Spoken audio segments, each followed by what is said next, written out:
Welcome to the Shri recipes. ഇന്ന് നമ്മളിവിടെ തയ്യാറാക്കുന്നത് വളരെ രുചികരമായ ഒരു ഫിഷ് അച്ചാറാണ്. ഇതിലേക്കായി നമ്മൾ കേരമീനാണ് ഇവിടെ എടുത്തിട്ടുള്ളത്. ഇത് മുള്ളെല്ലാം കളഞ്ഞ് കഴുകി വൃത്തിയാക്കി എടുത്തിട്ടുള്ള കേരമീനാണ്. അതിലേക്ക് 1/2 ടീസ്പൂൺ മഞ്ഞൾപ്പൊടി, 2 ടീസ്പൂൺ കുരുമുളക് പൊടി, ആവശ്യത്തിന് ഉപ്പ്. ഞാനിവിടെ 1/2 ടീസ്പൂൺ ഉപ്പാണ് ചേർത്തിരിക്കുന്നത്. ഇതെല്ലാം കൂടി നല്ലതായിട്ട് യോജിപ്പിച്ച് ഒരു അരമണിക്കൂർ റെസ്റ്റ് ചെയ്യാനായിട്ട് വെക്കുക.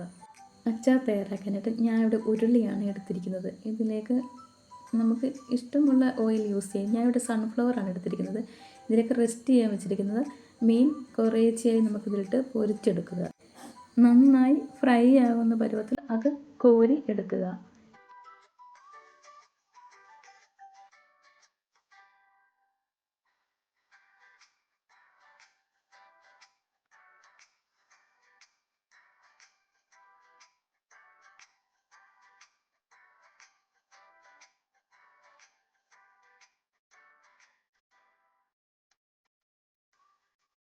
ആ ഫ്രൈ ചെയ്ത എണ്ണയിൽ തന്നെയാണ് നമ്മൾ അച്ചാർ തയ്യാറാക്കുന്നത്.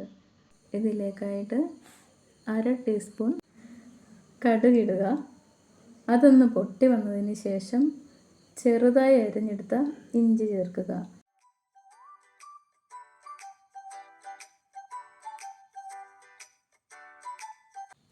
ചെറുതായി അരിഞ്ഞെടുത്ത വെളുത്തുള്ളി ചേർത്ത് കൊടുക്കുക.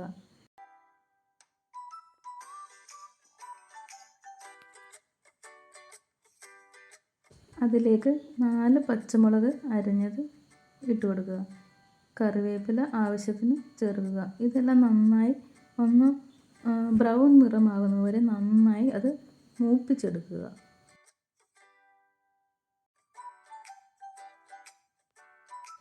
ഇതിലേക്ക് 1/4 ടീസ്പൂൺ മഞ്ഞൾപ്പൊടി ചേർത്ത് കൊടുക്കുക. ഇതിലേക്ക് 2 ടേബിൾ സ്പൂൺ കാശ്മീരി മുളക് പൊടിയാണ് ഇവിടെ ചേർത്തിരിക്കുന്നത്. ഇത് പച്ചമണം മാറുന്നതുവരെ നന്നായി ഇളക്കുക. ഈ മസാല നന്നായി മൂത്തതിന് ശേഷം അതിലേക്ക് 1/2 ടീസ്പൂൺ ഉലുവപ്പൊടി, 1/2 ടീസ്പൂൺ കായപ്പൊടി, വിനാഗിരി ആവശ്യത്തിന് ചേർക്കുക.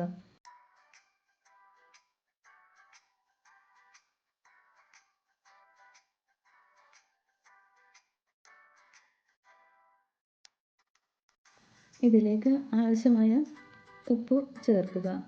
എന്നിട്ട് ഈ മസാല നന്നായി മൂത്ത് വരുന്നതുവരെ നന്നായി ഇളക്കി യോജിപ്പിക്കുക. ഇതിലേക്ക് നമ്മൾ നേരത്തെ ഫ്രൈ ചെയ്ത് വെച്ചിരിക്കുന്ന ആ മീൻ ഇട്ട് കൊടുക്കുക.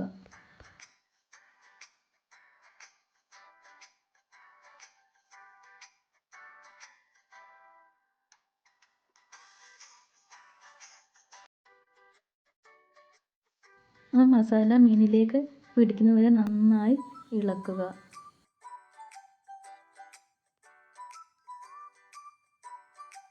ഒരു ഫ്ലേവറിന് വേണ്ടി ഞാനിവിടെ ഉലുവയുടെ ഇല പൊടിച്ചത് ചേർക്കുന്നുണ്ട്. ഇത് ട്രൈ ചെയ്ത് നോക്കിയിട്ട് ഇതിൻ്റെ ഫീഡ്ബാക്ക് കമൻസായി ഷെയർ ചെയ്യണേ.